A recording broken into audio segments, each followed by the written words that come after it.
तो मार्केट में एक और आईपीओ ओपन हो चुका है जिसका नाम है फ्यूजियामा पावर सिस्टम।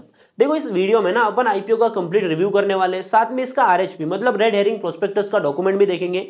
वहां से हम कुछ इंपॉर्टेंट पॉइंट को डिस्कस भी करने वाले हैं, तो वीडियो को स्टार्टिंग से एंड तक पूरा देख लेना। बाकी वीडियो को लाइक नहीं किया है तो लाइक के बटन को दबा दो, सीधा अपन वीडियो में चलते हैं। देखो ये जो आईपीओ है ना ऑलरेडी मार्केट में ओपन हो चुका है 13 नवंबर को, और ये ओपन रहने वाला है 17 नवंबर तक। मतलब 13 नवंबर से 17 नवंबर के बीच में अपन इस आईपीओ में अप्लाई कर सकते हैं। अभी अपन आ जाते हैं इसके इशू के ऊपर। 828 करोड़ का ये इशू है, उतना बड़ा तो इसका इशू साइज नहीं है, पर डिसेंट साइज का इशू देखने को मिल रहा है। अभी बढ़िया बात ये देखने को मिल रही है कि ये जो इशू है ना टोटल, वहां से एक बड़ा पोर्शन फ्रेश इशू का है। सबसे पहले अपन समझ लेते हैं, टोटल 600 करोड़ रुपए यहां पर होने वाला है फ्रेश इशू। और ऑफर फॉर सेल की अपन बात करते हैं तो 228 करोड़ का यहां पर है ऑफर फॉर सेल।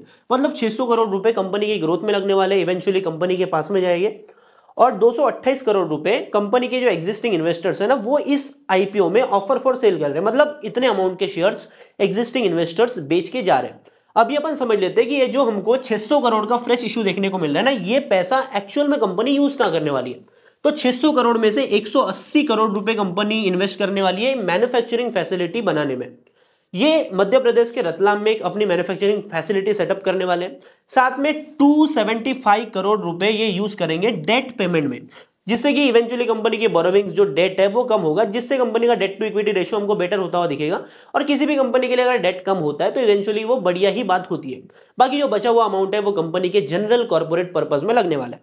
अभी अपन आ जाते हैं कंपनी के बिजनेस के ऊपर। और जैसे कि मैं आपको हर बार बोलता हूं, कंपनी के बिजनेस के बारे में अपने को अच्छे से समझना है तो आप उसके ऑफिशियल वेबसाइट के ऊपर आ जाओ, जहां पर हमको सारी चीज समझ में आ जाती है। ठीक है, देखो 2017 में कंपनी स्टैब्लिश हुई। कंपनी के बिजनेस की मैं बात करूं तो कंपनी सोलर रूफटॉप से रिलेटेड सॉल्यूशंस और प्रोडक्ट्स प्रोवाइड करती है, जहां पर ये ऑन ग्रिड, ऑफ ग्रिड और हाइब्रिड सिस्टम्स अपने कस्टमर्स को प्रोवाइड करते हैं। बाकी कंपनी के प्रोडक्ट पोर्टफोलियो की बात करते हैं तो इनके पास में 522 से भी ज्यादा एसक्यूज है, जहां पर सोलर इन्वर्टर, सोलर पैनल्स और बैटरीज ये अपने कस्टमर्स को प्रोवाइड करते हैं। बाकी इनके डिस्ट्रीब्यूशन नेटवर्क की बात करें तो 725 डिस्ट्रीब्यूटर्स हैं, 5546 डीलर्स हैं इनके पास में। और एक्सक्लूसिव शॉप्स की बात करें तो यहां पर 1100 से भी ज्यादा इनके पास में एक्सक्लूसिव शॉप अवेलेबल है। कंपनी के फाइनेंशियल्स की बात करें तो 2023 से 2025 तक का डेटा हमारे पास में अवेलेबल है। साथ में क्वार्टरली डेटा भी हमको जून 2025 का हमारे पास में अवेलेबल है। देखो 2023 में कंपनी 665 करोड़ का रेवेन्यू कर रही थी, 927 करोड़ पहुंचे, और 2025 में 1550 करोड़ ऑलरेडी पहुंच चुके हैं। मतलब 2 साल के अंदर रेवेन्यू यहां पर ऑलमोस्ट डबल हो चुके हैं। ठीक है,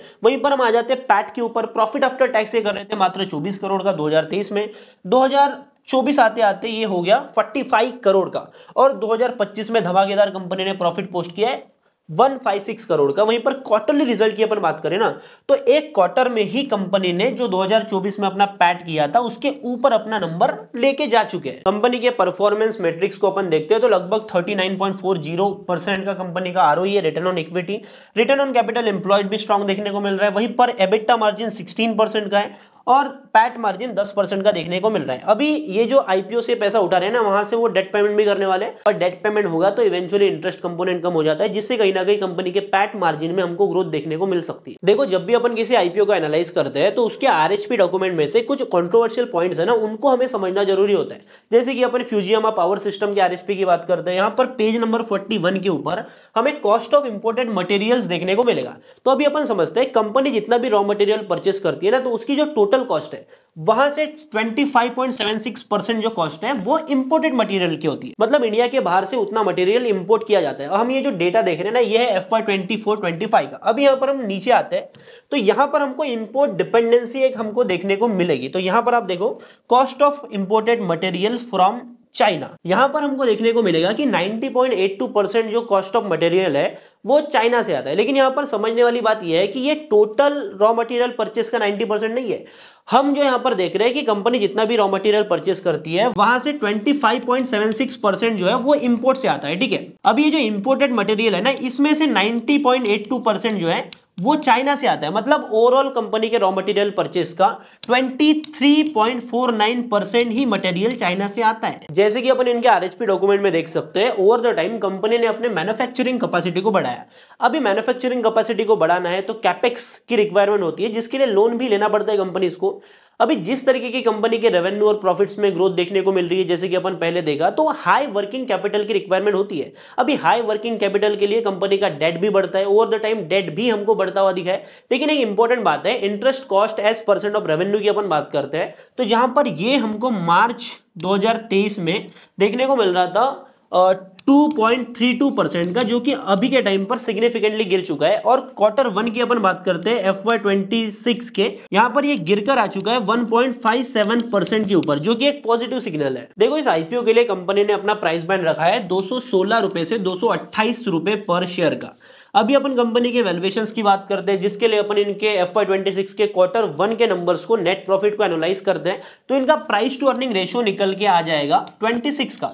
वहीं पर इनके वैल्यूएशन को अपन इनके पीयर्स के साथ में कंपेयर करते हैं, जहां पर प्रीमियर एनर्जीज का हमको प्राइस टू अर्निंग रेशियो देखने को मिल रहा है 37 का। वहीं पर वारी एनर्जीज की बात करें तो वारी एनर्जीज का हमको 31 का पी रेशियो देखने को मिल रहा है। तो कंपैरेटिवली अपन देखते हैं तो कहीं ना कहीं price to earning ratio wise हमको फ्यूजियामा पावर सिस्टम सस्ता दिखाई दे रहा है। बाकी आईपीओ के ग्रे मार्केट प्रीमियम की बात करें तो ग्रे मार्केट में एज सच प्रीमियम देखने को नहीं मिल रहा है। बाकी फाइनेंशियली फंडामेंटली कंपनी बढ़िया दिखाई दे रही है। तो आपका क्या ओपिनियन है मेरे को कमेंट में बताओ। क्या इस आईपीओ को अप्लाई कर रहे हो या फिर अवॉइड कर रहे हो, ये भी मेरे को कमेंट में बताओ। बाकी मैं मिलता हूं आपसे अगले वीडियो में, तब तक के लिए बाय बाय टाटा, जय हिंद जय भारत।